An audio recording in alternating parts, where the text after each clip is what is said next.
शुभ मध्याह्न बच्चों, कैसे हो आप सभी। उम्मीद है आप सभी अपने अपने घरों पर सुरक्षित होंगे। आज मैं आप लोगों के समक्ष एक कविता लेकर प्रस्तुत हुई हूँ, जो कि वट वृक्ष पाठ्य पुस्तक से ली गई है। अब बच्चों, श्याम पट पर ध्यान दीजिए कि श्याम पट पर कुछ चित्र बनाए हैं। इधर कुछ चित्र है और आप देख सकते हैं इधर कुछ चित्र है। तो बच्चों, ध्यान से चित्र को देखकर पहचानिए कि ये कौन से चित्र हैं। देखिए, यह चित्र क्या है, यह चित्र को पहचानिए। यह क्या है, यह फूल है।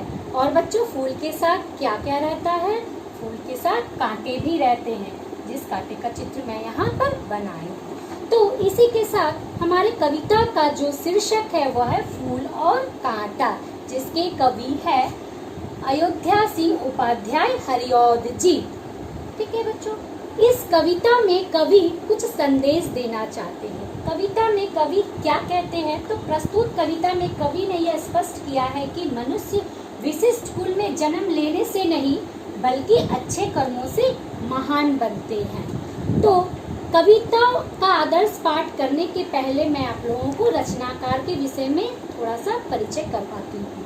अयोध्या सिंह उपाध्याय हरिऔध जी का जन्म 15 अप्रैल 1865 ईस्वी को उत्तर प्रदेश के आजमगढ़ गांव में हुआ था। और हिंदी कविता के विकास में इनकी देन जो है अविस्मरणीय है। प्रिय प्रवास महाकाव्य खड़ी बोली में रचकर इन्होंने खड़ी बोली के प्रथम महाकाव्यकार का स्थान अपने लिए निश्चित किया है। इनकी साहित्यिक देन इस प्रकार है। इनके द्वारा लिखी गई कुछ महाकाव्य है, जैसे प्रिय प्रवास, वैदेही वनवास। इसके साथ ही उनके द्वारा लिखी गई उपन्यास अध खिला फूल, ठेठ हिंदी का ठाठ। इसके साथ ही वे मुक्तक काव्य भी लिखे हैं, जैसे चोखे चौपदे, चुभते चौपदे, कल्पलता, पारिजात तथा हरिऔध सरसई। ब्रज भाषा में रस कलश इनकी प्रतिभा दर्शाता है। इनके साथ ही नाटक तथा आलोचना को भी इनका योगदान मिला। और अंत में 16 मार्च 1947 ईस्वी को इनकी मृत्यु हो जाती है। अब हरिऔध जी फूल और कांटा कविता के माध्यम से कुछ संदेश देना चाहते हैं। वे कहते हैं कि किसी का कर्म ही होता है जो उसे महानता के शिखर पर ले जाता है। इसमें उसके जन्म या कुल का कोई हाथ नहीं होता। इस बात को स्पष्ट ही उन्होंने चयन किया है। कविता के माध्यम से कवि संसार की एक बड़ी रहस्य की ओर हम सबका ध्यान आकर्षित करना चाहते हैं। और यह सोचने वाली बात है बच्चों कि एक ही कुल में जन्म लेने वाले दो भाई, यहाँ दो भाई कौन है, ये फूल और कांटा, इसको दो भाई के रूप में बताते हैं कवि। वे विभिन्न स्वभाव के कैसे हो जाते हैं, यह सोचने वाली बात है। अब देखो, फूल और कांटा, यहाँ दो शब्द है।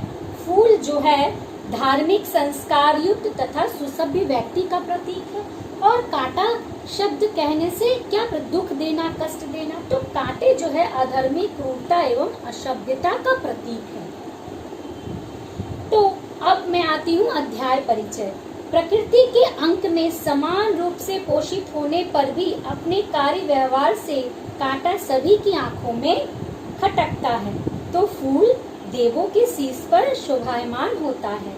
कवि फूल और कांटे के उदाहरण से यह प्रतिपादित करना चाहते हैं कि निष्ठुर तथा हृदयहीन व्यक्ति यशस्वी कुल से संबंधित होने पर भी अपने व्यवहार के कारण लोगों में निंदनीय ही रहता है।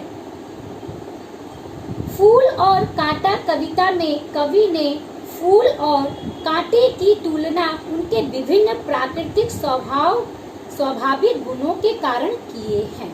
अब मैं कविता का आदर्श पाठ करने जा रही हूँ बच्चों, आप ध्यान से सुनिए, हर एक शब्द को ध्यान से सुनिएगा। है जन्म लेते जगत में एक ही पौधा उन्हें है पालता, रात में उन पर चमकता चांद भी एक ही सी चांदनी है डालता। मेह उन पर है बरसता एक सी उन पर हवाएं है बही, पर सदा ही यह दिखाता है समय, ढंग उनके से होते नहीं। छेद कर काटा किसी की उंगलियां, फाड़ देता किसी का वर वसन, और प्यारी तितलियों का पर कतर, भौर का है बेध देता श्याम पर। फूल लेकर तितलियों को गोद में, भौर को अपना अनूठा रस पिला। निज सुगंधी और निराले रंग से, है सदा देता कली दिल की खिला। है खटकता एक सबकी आंख में, दूसरा है सोहता सुर शीस पर। किस तरह कुल की बड़ाई काम दे, जो किसी में हो बड़प्पन की कसर। कवि अयोध्या सिंह उपाध्याय, हरिऔध जी। तो आज की कक्षा में बच्चों मैं यहीं तक आदर्श पाठ की हूँ।